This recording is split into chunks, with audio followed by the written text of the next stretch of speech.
Les maires, présidents d'intercommunalités et décideurs publics de Haute-Loire avaient rendez-vous ce 14 juin pour la deuxième édition d'un salon organisé par l'AMF et la CCI. Bonjour messieurs, tenez. Objectif principal de la journée, le congrès annuel des maires du département, présidé par Bernard Souvigné, avec, comme invité de marque, le premier vice-président du Sénat, Mathieu Darnaud. Et en plus c'est notre voisin puisqu'il est de l'Ardèche. Donc merci d'être venu déjà à l'heure. Et puis, non enfin à l'heure, je voulais dire, je lui avais demandé de venir pour les discours et il est venu à l'heure. Il est grand temps, je le dis, d'arrêter cette verticalité. Vous avez parlé du ZAN et on évoquera quelques sujets, mais la France a un fonctionnement qui est aujourd'hui beaucoup trop vertical. La décentralisation, c'est surtout redonner les moyens d'agir sur finalement tous les pans de compétences des collectivités. Pour moi, la décentralisation, c'est ça, c'est redonner plus de proximité, plus d'agilité dans la gestion publique. Un exemple très concret, le transfert des compétences eau et assainissement avec un ultimatum posé au 1er janvier 2026. De nombreux élus de petites communes s'inquiètent. Nous, on a un syndicat des eaux et un syndicat des eaux infracommunautaire. Donc ce qui fait qu'à terme, on doit disparaître. Voilà.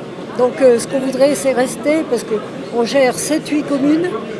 Autre sujet largement abordé pendant cette assemblée générale, les violences faites aux élus, avec un cas particulièrement marquant dans la ville de Saint-Germain-la-Prade.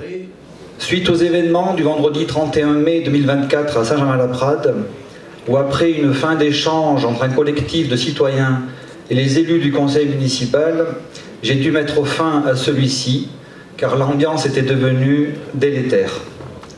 Par la suite, s'en est suivi 2 agressions caractérisées à l'encontre de 2 conseillers délégués.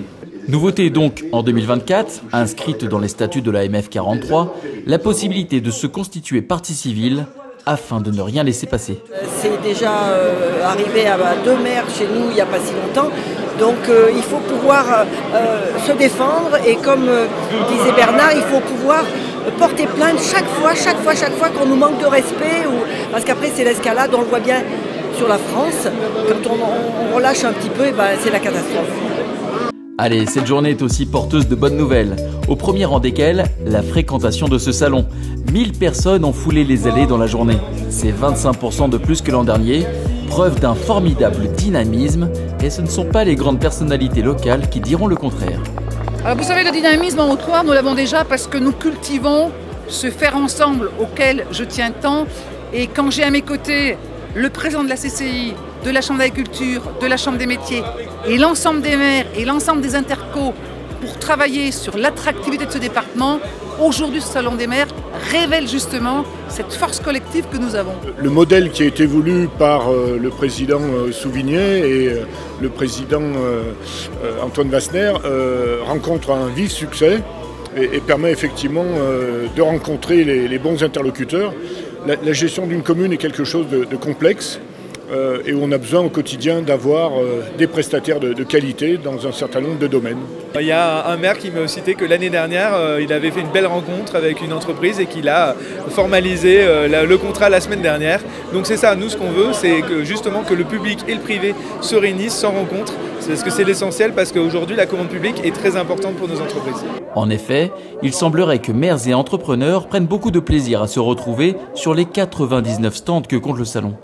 On était venu l'année dernière, on revient cette année et c'était une réussite parce qu'on peut rencontrer quand même les chefs d'entreprise. Et on voit qu'en plus cette année il y a plus de stands je pense et c'est très important effectivement pour nous d'avoir des contacts avec des sociétés, des partenaires qu'on a régulièrement chaque année dans nos communes.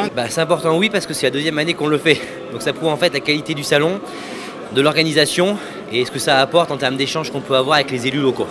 Prenons par exemple le thème de l'écologie qui concerne l'ensemble des communes. Le maire de Pradelles semble aujourd'hui envisager un projet photovoltaïque. On est déjà sur un projet éolien qui est quand même travaillé depuis quelques années déjà. Et puis on essaye de voir avec la Chambre d'agriculture de quelle manière on peut travailler un projet agrivoltaïque sur notre territoire mais qui bénéficie à la commune, mais aussi à un groupe d'agriculteurs. Aujourd'hui, oui. En tout cas, beaucoup se posent la question de comment ils peuvent participer à leur propre échelle pour le développement soit des énergies renouvelables ou tout simplement plus généralement de la transition écologique et énergétique. Finalement, grâce à l'organisation de cet événement, c'est toute l'économie locale qui en tire les bénéfices. Ça passe par jouer local parce qu'effectivement, ceux qui montent au salon des maires à Paris en novembre, c'est des entreprises au niveau français. On n'a pas d'adresse locale. Tandis que là, ils retrouvent à peu près les mêmes. C'est très bien que ce soit des acteurs locaux, même s'ils ont une dimension nationale, mais que ce soit des acteurs locaux qui soient ici. L'ensemble des décideurs publics en redemandent. Il y a fort à parier que ce salon des maires de la Haute-Loire revienne en 2025.